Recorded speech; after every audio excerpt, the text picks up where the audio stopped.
ইশারায় আপনার স্ত্রীকে তালাক দিচ্ছে না তো? কি কি শব্দ বললে আপনার স্ত্রীকে তালাক না বললেও তালাক হয়ে যাবে? একটা তালাক আছে তালাকে কিনায়া, ইশারা ইঙ্গিতে তালাক। এমন কিছু শব্দ আছে যে শব্দ বললে আপনার স্ত্রী তালাক হয়ে যাবে, তালাক শব্দ উচ্চারণ না করলেও শুধু মনে মনে নিয়ত করলে। বিশেষ করে তালাকের বিষয়টি খুবই গুরুত্বপূর্ণ বিষয়। আমরা অনেক সময় ঝগড়া, স্বামী স্ত্রীর ভিতরে ঝগড়া থাকবে, একটু মনমালিন্য হবে, আবার আমরা মীমাংসা করে নিব, কিন্তু রাগের মাথায় কখনো ভুলেও তালাক দিতে যাবেন না। অনেকে আমাদেরকে ফোন দিয়ে বলে, হুজুর কিছু একটা দোয়া করে দেন, আমার স্বামী আমাকে তালাক দিয়ে দিয়েছে, এখন কোন আমল করলে জোড়া লাগানো যাবে? এখন দুনিয়ার কোনো এমন আমল নেই যে আমলের মাধ্যমে তালাক দেওয়ার পরে, যেটা একেবারে বিচ্ছিন্ন হয়ে গিয়েছে, ওই তালাকের পরে আর স্বামীকে জোর করে দেওয়ার, জোড়া লাগিয়ে দেওয়ার কোনো দোয়া আর কোনো আমল দুনিয়াতে আর নেই, কোরআনেও নেই, হাদিসেও নেই। একবার যদি তালাক হয়ে যায় তাহলে আর তাদেরকে জোড়া লাগানো যাবে না। এজন্য এই বিষয়টি খুবই সতর্কনীয় বিষয়। অনেকে আছে আপনার কাছ থেকে টাকা খেয়ে বিভিন্নভাবে আপনাকে ফতোয়া দিয়ে আপনাকে নতুন করে বিয়ে পড়িয়ে দিবে, কিন্তু আপনার অবশ্যই চিন্তা করতে হবে এই সম্পর্কটা যদি হারাম হয়ে যায় তাহলে কিন্তু কঠিন বিপদে পড়ে যাবেন। এখন বর্তমানে অনেকেই বিয়ে করে কিন্তু তালাকের মাসালাগুলো জানে না।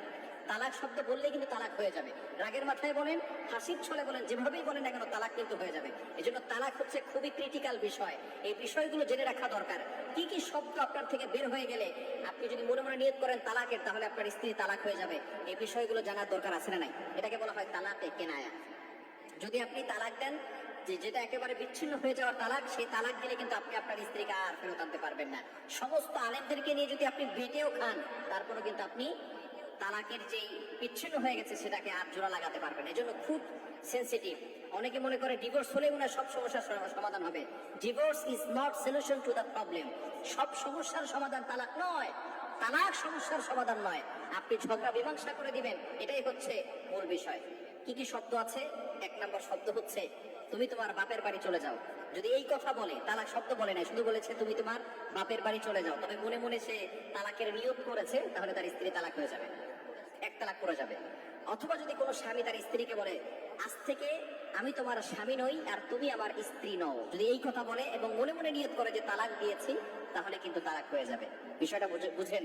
তালাক শব্দ মুখে উচ্চারণ করে না, তবে মনে মনে তালাক দেওয়ার সিদ্ধান্ত নিয়েছে এবং উপর থেকে সে বলেছে তুমি তোমার বাপের বাড়ি চলে যাও, আজ থেকে আমি তোমার স্বামী নই, তুমি আমার স্ত্রী নও, এই কথা বললেও কিন্তু মনে মনে তালাক নেওয়ার ফলে তালাক হয়ে যাবে।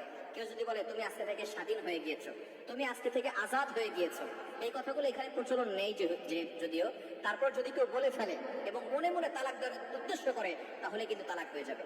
অথবা যদি কোনো স্বামী বলে তুমি এখন থেকে ইদ্যত পালন করো, যদি এই কথা বলে এবং মনে মনে নিয়ত করে তোমাকে তালাক দিয়েছে, তাহলে এক তালাক করা যাবে।